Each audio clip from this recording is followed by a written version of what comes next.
They noticed it, that flicker, that barely visible shift in your expression, the slight tightening of your jaw, the hesitation in your eyes, the almost imperceptible pause in your breath, and in that moment, without needing to raise their voice or lift a finger, they won. Not because their words carried truth, not because their position was stronger, but because they found the opening, they touched the nerve, they discovered where your emotions still govern you, and from that moment forward, they held the remote control to your behavior. We live in an era where outrage is currency, where the weight of a sentence is measured not by meaning, but by the number of reactions it provokes.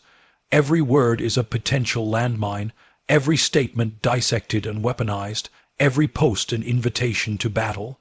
But beneath all the noise, beneath the fiery debates and digital wars, lies something quieter, something colder, a truth not meant to soothe, but to awaken. To be offended is not to be righteous, it is not to be noble. It is to be revealed, it is to show the world where you are still unguarded, because offense at its core is the involuntary confession of weakness. When you get offended, you are not broadcasting strength, you are flashing a spotlight on your most fragile edge. You are telling the world, here, right here, this is where I can be manipulated. And someone will take note, someone always does, because in the grand game of control, nothing is more valuable than knowing how to provoke. Once your triggers are mapped, your decisions become predictable, your reactions become programmable, and your autonomy quietly slips from your hands into someone else's grip.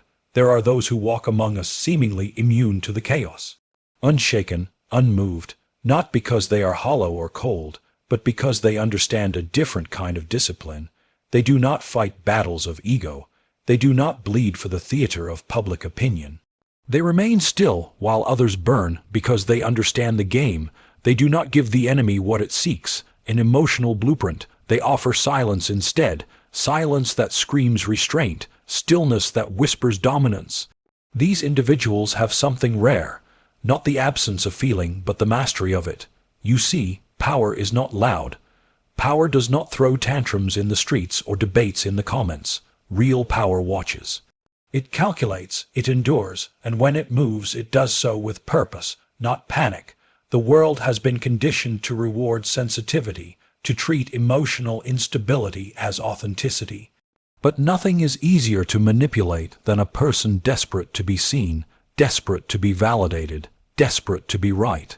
That desperation is a leash, and every time you react without strategy, you tighten it around your own neck. The one who offends you does not need to win the argument. They already won the moment you lost your center. The moment you flinched, raged, snapped. In that moment, you stopped being sovereign, and now you dance to their rhythm. This is the silent war, the battlefield with no blood, the chessboard where kings fall not by force but by emotional collapse. The masses are no longer governed by laws alone, but by suggestion, by perception, by emotional current. The systems of control no longer rely on brute force. They use your own heart against you. They inflame it, provoke it, agitate it until you are no longer operating by thought, but by impulse. Your outrage becomes your leash. Your indignation becomes your cage, and you believe you are fighting. You believe you are resisting, but you are only performing. Ask yourself, what truly offends you? Is it an insult, a rejection, a contradiction of your values? Now ask yourself this. Why does it offend you? Not in the moral sense, not in the philosophical sense, but in the psychological sense. Why does it cause a reaction you can't control? Why do you give it power over your state of being? If a stranger's words can unseat your peace, was it ever truly yours to begin with? Or have you simply been borrowing confidence from silence, from comfort, from a world that agrees with you? When you give offense the authority to move you, you relinquish control. And here lies the illusion. We believe that reacting is strength, that being vocal, furious, expressive is evidence of passion and conviction. But passion without direction is just fire with no shape. And fire without discipline consumes everything, including you. To be untouchable is not to be numb, it is to be rooted, to feel yet remain sovereign, to hear the insult and smile internally, not out of arrogance but out of clarity. Because you know what the insult truly is, an invitation to abandon your composure, an invitation to play someone else's game, and the powerful never accept that invitation. They let the moment pass. Not because it doesn't sting, but because the sting has no command over their mind. Society tells you to speak your truth. But when your truth is reactive, when it is built on the unstable foundation of emotion, it is not truth. It is noise, and the world does not respect noise. It consumes it, it exploits it, it packages it into content and outrage cycles, and sells it back to you until you forget what you were ever mad about in the first place. Meanwhile, those who understand the architecture of influence are moving silently. They're not screaming. They're not explaining. They're not pleading for understanding. They are engineering the world while you argue about words. Every emotionally triggered person becomes part of a machine they don't even see. Their outrage fuels the algorithm. Their pain fuels the narrative. Their reaction provides the data. And when the architects of this machine want to move the masses, they no longer need speeches. They just need to offend the right people at the right time. Then they sit back and watch the firestorm build itself. This is how empires shift without a single sword drawn. But you can opt out. You can sever the string. Not by retreating from the world, but by altering your internal posture toward it, by becoming immune to provocation. You are not required to react. You are not obligated to feel every wound as a battle. You are not compelled to defend every aspect of your identity. The more often you refuse to be offended, the less ammunition the world has against you, the less of a target you become, and the more unpredictable your presence becomes in any room. Unpredictability is power. The moment they cannot anticipate your response, they lose control of the script. The narrative no longer bends around your emotions. It bends around your silence, because silence forces the other side to confront their own noise. It reflects their weakness back at them. It exposes how desperately they need your reaction to feel powerful. And here's the paradox. The world will try to convince you that this is weakness, that silence is cowardice, that detachment is cold, but it is none of these things. It is discipline, it is maturity, it is strategy. There is nothing more formidable than the individual who can walk through insult, rejection, chaos, and never stumble. Never fold, never break rhythm. That person becomes a mystery, and mystery breeds fear. Fear breeds respect, and respect, unlike outrage, cannot be manufactured.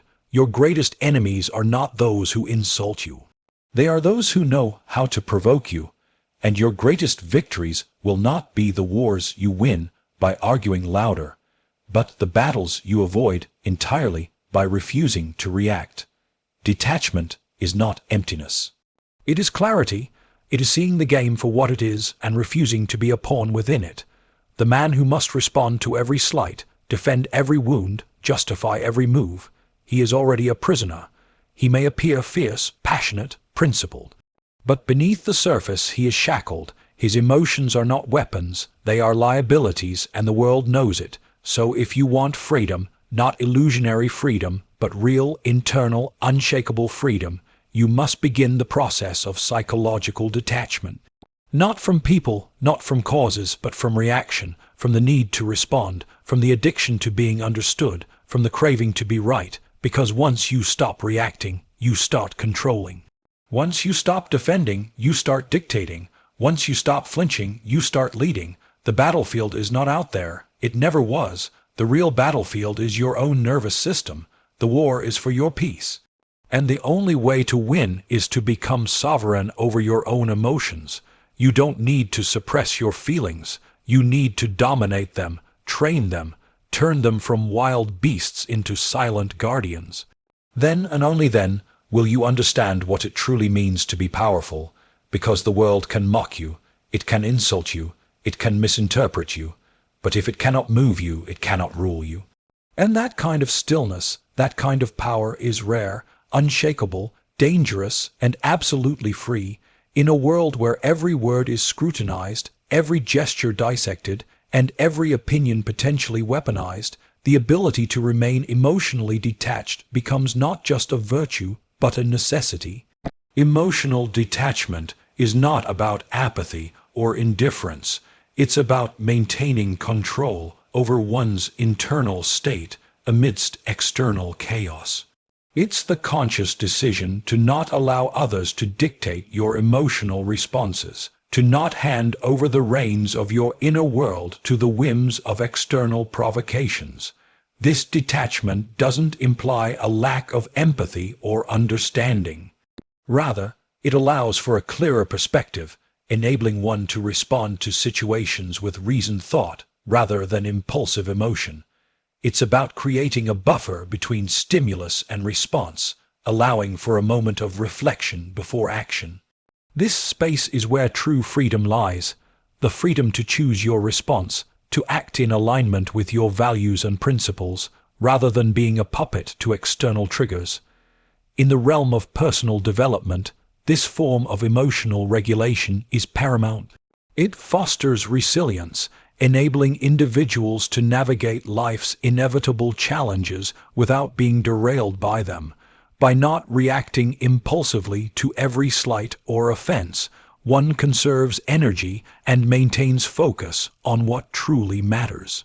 This doesn't mean suppressing emotions, but rather acknowledging them without letting them control you. Moreover, in interpersonal relationships, emotional detachment can lead to healthier dynamics. It prevents the escalation of conflicts and allows for more constructive communication. By not taking things personally, one can approach disagreements with a problem-solving mindset rather than a defensive one. This fosters mutual respect and understanding, laying the groundwork for more meaningful connections. In professional settings, the ability to remain composed under pressure is often what distinguishes effective leaders. Emotional detachment enables one to make decisions based on logic and strategic thinking, rather than being swayed by transient emotions. It cultivates an environment of stability and predictability, which is essential for team cohesion and productivity. However, achieving this level of emotional mastery requires practice and self-awareness. It involves recognizing one's triggers and developing strategies to manage them. Mindfulness practices, such as meditation and journaling, can be instrumental in this process. They help in cultivating an observer mindset, where one can witness their thoughts and emotions without becoming entangled in them. It's also important to differentiate between healthy emotional detachment and emotional suppression. The former is about conscious regulation, while the latter involves denying or avoiding emotions, which can lead to psychological distress over time. Embracing emotional detachment means allowing emotions to surface, understanding their origins, and choosing how to respond, rather than being at their mercy. In essence, emotional detachment is about reclaiming sovereignty over one's inner world. It's about not allowing external circumstances to dictate your peace of mind. In a society that often equates emotional reactivity with authenticity, choosing detachment can be a radical act of self-preservation and empowerment. It's a commitment to inner stability, a refusal to be tossed about by the ever-changing tides of external events.